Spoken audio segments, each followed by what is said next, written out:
Aujourd'hui, nous allons voir effectivement comment est-ce qu'on fait pour envoyer de l'argent en Chine. Là, vous voyez directement un reçu, n'est-ce pas? C'est mon reçu quand j'avais effectivement, quand je commence, souvent c'est l'un de mes reçus que je vous présente ici. Alors, pour envoyer de l'argent en Chine, il faut tenir compte au moins de 5 aspects. Le premier aspect, c'est que pour envoyer de l'argent, il faut savoir que les Chinois ont généralement un compte.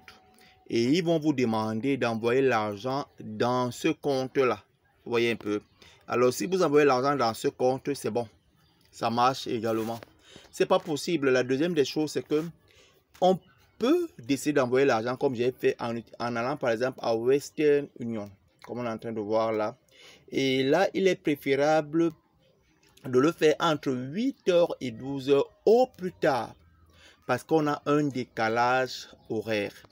Troisième des choses, c'est qu'il faut envoyer de l'argent. Je vais dire, il est préférable que quand on envoie de l'argent, on soit dans la même ville.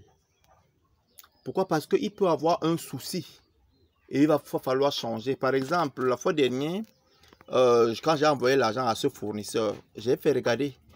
Quand vous regardez un peu plus en bas, vous voyez là en bas, c'est Zeng Mingyang. Or, son nom c'était Miyang Zeng. Vous voyez un peu. Alors, comme j'ai inversé les noms directement, il ne pouvait pas avoir de l'argent. Il fallait que j'aille changer. Oh, si on n'est pas dans la même ville, on aura des problèmes. Quatrième des choses, il faut respecter le nom de la personne. Si le nom est inversé, comme vous voyez, le nom là a été inversé. C'était le prénom après le nom. Directement, c'est pas possible. La personne ne peut même pas reprendre l'argent. Donc, il va falloir venir changer tout pour que la personne puisse avoir de l'argent. Et enfin, il faut penser à filmer le reçu, comme vous voyez, j'ai filmé, n'est-ce pas?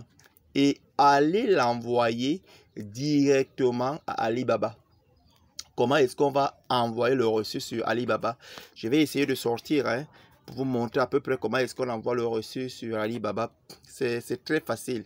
D'ailleurs, c'est même pas compliqué. On n'a pas besoin même d'aller en détail sur ça.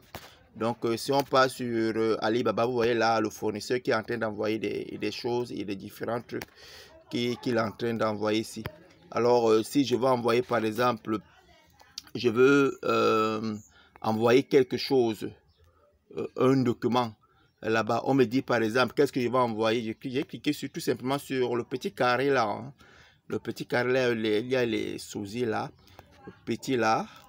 Et directement, on me demande qu'est-ce que je vais envoyer. Une photo, envoyer des photos. D'accord, dès que je clique sur une photo là, directement, on va me donner la possibilité d'avoir accès au reçu que j'ai filmé. Alors, je peux autoriser, tout simplement. Alors, on va me donner la possibilité d'avoir accès aux photos que je vais envoyer, n'est-ce pas? Et je vais choisir ce que je vais envoyer.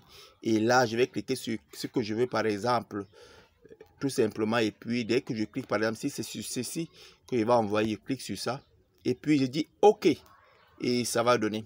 Donc, voilà à peu près comment ça se passe pour pouvoir envoyer un document ou bien une image sur effectivement Alibaba, et la personne va recevoir tout simplement l'image et ça permet, comme je l'ai dit la fois dernière, là, une traçabilité.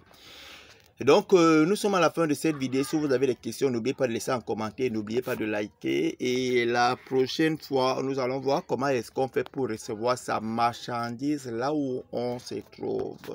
Bonne journée les amis.